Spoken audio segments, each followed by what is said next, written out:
बदलता हुआ कश्मीर है, विकसित भारत का कश्मीर है, विशाल कश्मीर है। हमारा माथा था, सरताज था, वही कश्मीर दुनिया को होते हुए दिख रहा है। क्या बिहार उत्तर प्रदेश से मजदूर जाएंगे कश्मीर काम करने के लिए? क्यों नहीं? लद्दाख हाईकोर्ट किसने बनाया? श्रमिक कहां का है? मजदूर कहां का है? अपना खून पसीना कमाकर पूरी दुनिया को बनाने वाला कहां है? पूर्वांचल का मजदूर है, प्रवासी मजदूर है, जिसे बिहारी कहकर नकारा जाता है, जिसे प्रवासी कहकर भगाया जाता है, जिसको शारीरिक, मानसिक और आर्थिक शोषण किया जाता है। वही देश का निर्माण करता है, वही बिल्डिंगों का निर्माण करता है, वही हाई कोर्ट का निर्माण करता है, वही IIT का निर्माण करता है, वही एम्स का निर्माण करता है, वही बस अड्डों का निर्माण करता है और वही टनल का निर्माण करता है, वही उद्योगों का निर्माण करता है, वही फैक्ट्रियों का निर्माण करता है। तो क्या प्रवासी होने पे गर्व करना चाहिए या अपने घर में? प्रवासी होना गर्व का विषय है। वो अपना घर छोड़ता है और देश की तरक्की में हिस्सेदार बनता है बाहर जाकर। तो नीतीश कुमार और को गर्व फील होना चाहिए, वहां से प्रवासी मजदूर बाहर आ रहे हैं, धक्के खा रहे हैं ट्रेनों में। धक्के खाने की व्यवस्था रेल मंत्रालय को करनी है। धक्के खाने की व्यवस्था संभालनी चाहिए। आना जाना गुनाह नहीं है। पूरी दुनिया में प्रवासी फैले हुए हैं, पूरी दुनिया में हमारे भारत की ताकत दिख रही है। आज विकसित भारत पूरी दुनिया को आकर्षित करता है, लालायित करता है। हमारे देश के व्यक्ति का सम्मान आज पूरी दुनिया के मंच पर होता है, पूरी दुनिया के पटल पर होता है। ये मोदी जी का भारत है, ये विकसित भारत है, ये नया भारत है, ये दुनिया के लिए अनोखा भारत है और सोने की चिड़िया जगत गुरु बनके पूरी दुनिया को दिखाएगा। सूर्य भगवान भी आशीर्वाद देंगे और जब उगते हुए सूर्य को अर्घ देंगी वो महिलाएं उन्हीं झीलों में खड़ी होके, तो देखना भारत का संविधान भी एक दिखेगा, झंडा भी एक दिखेगा, विधान भी एक दिखेगा, निशान भी एक दिखेगा और भारती माता की एकता अखंडता भी दिखेगी और वहां से भारत माता की जय के नारे भी निकलेंगे, हिंदुस्तान जिंदाबाद भी निकलेगा और निकलेगा कि दूध मांगोगे तो खीर देंगे और कोई कश्मीर मांगेगा तो उसको चीर देंगे। तो क्या इसीलिए बड़े बड़े नेता, मुंबई के नेता बोलते हैं कि सारे बिहारी यूपी के आ गए हैं, गुंडे, ये प्रवासी हैं, इनको भगाओ दे हमारे मुंबई से, जहां तहां से भगाओ। दिल्ली में गाली सुनने को मिलता है, तो क्या ये गर्व की बात है? वो उनका भाग पाया कोई क्या? कोई भगा पाए क्या? कोई भगा पाएंगे क्या? प्रवासी मजदूर अपनी जमीन, गांव, घर, गली, गलियारा, दादा दादी, नाना नानी, मौसा, फूफा, बुआ, बुजुर्गों को यहां छोड़ के जाता है और दूसरे राज्यों में जमीन भी लेता है, मकान भी लेता है, बड़ा भी होता है, अमीर भी होता है। यह उसकी मेहनत है, उसका जज्बा है। यानी कि प्रवासी पेट भी भरे और गाली भी सुने। जवाब देने के लिए बैठे हैं ना, क्यों चिंता करते हो? और लालू यादव जी? लालू यादव जी भी प्रयास तो अपना करते रहे, नहीं सफल हो गए, अब वृद्ध हो गए हैं, तो क्या करें, कोई बात नहीं। लेकिन लालू यादव को भी अब जाके जम्मू कश्मीर में 370 और 35 से हटने के बाद एक बार राबड़ी देवी जी के साथ वहां छठ मनाना चाहिए, जिस प्रकार से मुंबई में मनाया था। जिस प्रकार से मुंबई में मनाया था। जहां हुए बलिदान मुखर्जी वो कश्मीर हमारा है। कश्मीर दूध मांगोगे तो खीर देंगे, दूध मांगोगे तो खीर देंगे और कश्मीर मांगोगे तो चीर देंगे। देखना आगे आने वाले समय में जब हमारे पूर्वांचल के लोगों का, हिंदी भाषी लोगों का, छत्तीसगढ़, झारखंड, बिहार और उत्तर प्रदेश की महिलाएं जब छठ पर्व पर पूजा करती हैं। अभी तो छठ पर्व पूरी दुनिया में मनाया जाता था, लेकिन अब देखना जम्मू कश्मीर की रावी, ताप्ती, झेलम, चिनाव और डल झील में खड़े होकर जब शाम को अर्घ देंगी हमारी व्रती, छठ व्रत करने वाली महिलाएं, पूर्वांचल की महिलाएं, घर तिरंगा, घर घर तिरंगा माननीय मोदी जी के कहने पर लहराया जाता है, तो वहां के शिकारा, वहां के हाउस बोट, डल झील, रावी, ताप्ती, झेलम और चिनाव जैसी नदियों में चलते हुए शिकारा, झीलों में हाउस बोट चलते हुए, उन पर जब तिरंगा लहराता है, उन पर जब दर्शक पहुंचते हैं, जो पर्यटक पहुंचते हैं, जो सैलानी पहुंचते हैं, जो घूमने फिरने वाले पहुंचते हैं, तो जो आनंद आता था, पहले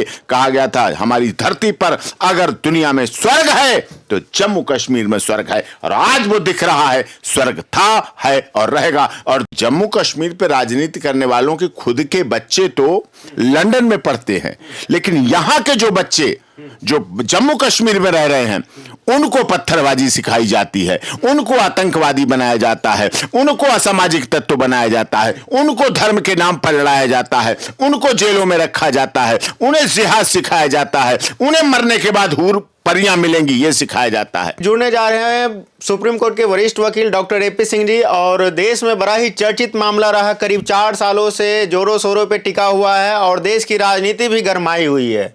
देश की राजनीति इस प्रकार से गरमाई हुई है कि धारा 370 जो कई सालों से चला रहा है, कश्मीर में आप जमीन नहीं खरीद सकते थे, अब धारा 370 हटने के बाद जमीन भी खरीद सकते हैं।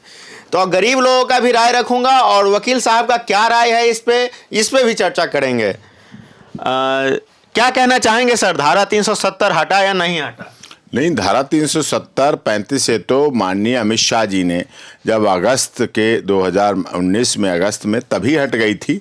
उसके बाद बहुत चर्चाएं हुई, उसके बाद माननीय सर्वोच्च न्यायालय में केस आया, सर्वोच्च न्यायालय ने पूरा सुनने के लिए टाइम दिया और ऑनरेबल कॉन्स्टिट्यूशन बेंच हमारी संवैधानिक पीठ ने बैठ के निर्णय दिया बाकायदा सर्वसहमत से कि जम्मू कश्मीर में 370 35 से अस्थायी थी और पूरी तरह से हटा दी गई है। बहुत अच्छा सरकार का काम है और कश्मीर हमारा अभिन्न अंग रहा है। अब उसकी लोकतांत्रिक प्रक्रिया भी सितंबर 2024 पे पूरी हो जानी चाहिए, ये भी कहा गया है। साथ में धारा 370 से फायदा क्या होगा? धारा 370 हटने से 35 से हटने से हमारे देश का जो एक निशान, एक विधान, एक संविधान था, वो लागू नहीं था जम्मू कश्मीर में। कश्मीर मांगोगे तो चीर देंगे, ऐसे भाव के साथ हमारे देश के नागरिक रहते हैं। कश्मीर में बहुत पत्थरबाजी चल रही, अब शांति का माहौल है।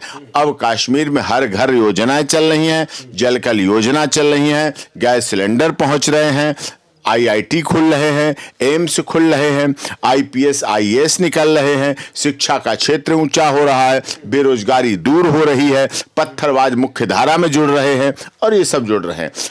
ये ऐसे लोग कर रहे हैं। इन सब बातों पर विराम लगा दिया है। माननीय सर्वोच्च न्यायालय ने भी अपने आदेश में कहा है कि सरकार का ये कार्य, सरकार का फैसला बहुत उचित था। अब वहां लोकतंत्र बहाल होना चाहिए और हो भी रहा है। लद्दाख के जब ऑनरेबल हाई कोर्ट की बिल्डिंग में उद्घाटन के समय हम गए, honourable chief justice of India भी गए, तो वहां देखा इस बात को, कितनी लोगों में प्यार, कितना लोगों में भावनाएं बढ़ रही देश के प्रति। आज जब 15 अगस्त 2023 को हर चीर देंगे, सही बात है, कश्मीर में आएगा तो चीर देंगे, लेकिन वहां की फारूक अब्दुल्ला सरकार जो है, नेता जो है, और महबूबा मुफ्ती जो है, वो बोल रही हैं कि ये सिर्फ बिजनेसमैनों के लिए किया गया है। गरीब लोग कहां से कश्मीर में जमीन खरीद पाएंगे साहब? वो तो अमीर लोग, बिजनेसमैन, बड़े बड़े बिजनेसमैन अपना जमीन खरीदेगा, होटल बनाएगा, फैक्ट्री बनाएगा, बिजनेसमैन खुद होटल चलाएगा, बिजनेसमैन खुद अकेले फैक्ट्री चलाएगा, वहां मशीनें लगाएगा, वहां रोजगार मिलेगा, हर हाथ को काम मिलेगा, वहां बेरोजगारों को रोजगार मिलेगा, महिलाओं को रोजगार मिलेगा, बुजुर्गों का सहारा बनेगा, वहां दवाएं मिलेंगी, वहां रोजगारी जब बढ़ेगा तो धन आएगा, पैसा आएगा, सैलरी आएगी, फैक्ट्रियां लगेंगी, उद्योग धंधे लगेंगे, सब कुछ होगा। अभी तो उसको अलग कर रखा था, अब दिख रहा है कि कश्मीर तो आपने देखा कि वकील साहब का क्या राय है और बहुत ही बेबाकी तरीका से खुले अंदाज में दिए जवाब पूरे देश को